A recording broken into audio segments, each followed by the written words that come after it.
Hi, FCA Collegiate Ministries colleagues. Roger Lipe here from FCA in Southern Illinois. I've been serving with FCA since 1994 here on the campus of Southern Illinois University. I'd like to talk with you today about three primary principles that go into serving effectively as a sports chaplain, character coach, whatever you choose to call them, especially on a college campus. I think these things are most important. Three effective principles that really shape our service.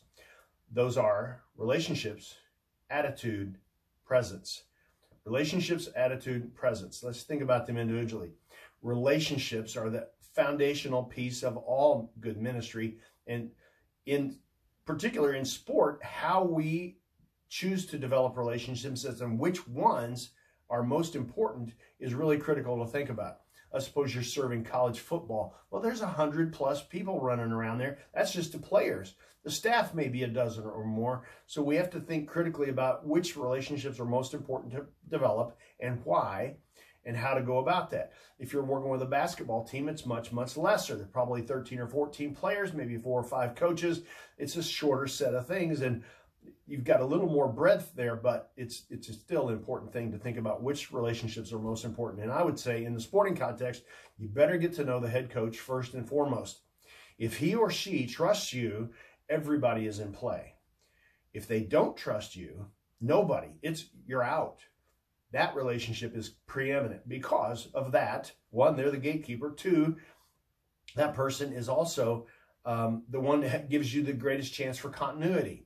I've been doing this for 26 seasons now with football here, 5 different coaching staffs, and largely my continuity of service has to do with the development of relationships with the head coaches. Other coaches, obviously, certainly also, because they will call me about players with an issue, but if they distrust me, they'll tell people to stay away from that guy. He's no help, whatever. So those relationships are most important. And then, so pursue relationships with coaches. That's most important. Secondly, respond to responders of the players. The ones who respond to you, pursue those things. The ones who ignore you, there's not a whole lot to do there. Rather, look for the ones who are responding in whatever way. If it's pushing back even, deal with their responses. The ones who respond are the ones it's obvious the Lord is drawing. Secondly, attitudes. In the sporting world, there are some attitudes the coaches and players love, and there's a bunch more attitudes they cannot stand. And we must be sure to deeply hold the ones that they do love. They're competitive people. They're not thinking about results nearly as much as they are process. And so certain attitudes that we portray, coaches love. They hate presumption. They love service.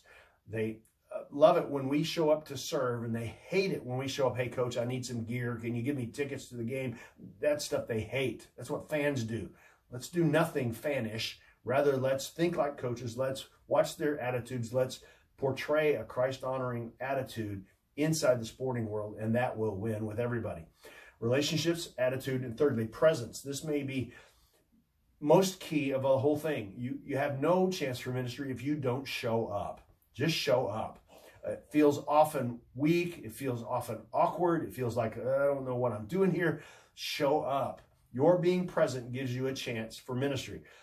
Be there to observe, to watch what's going on, to perceive things about people, to understand, to think about where are the angles for me to inject life of Christ with people. That only happens if you show up.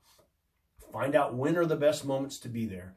When are the most effective moments? Everybody has a limited amount of time, so we have to figure out when is the right place to be at the right place.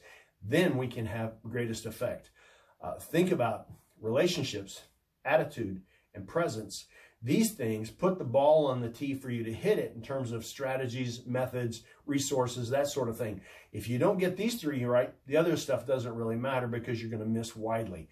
Knowing these 3 things, relationships, attitude, and presence, developing them in your ministry gives you a chance to do what's most effective.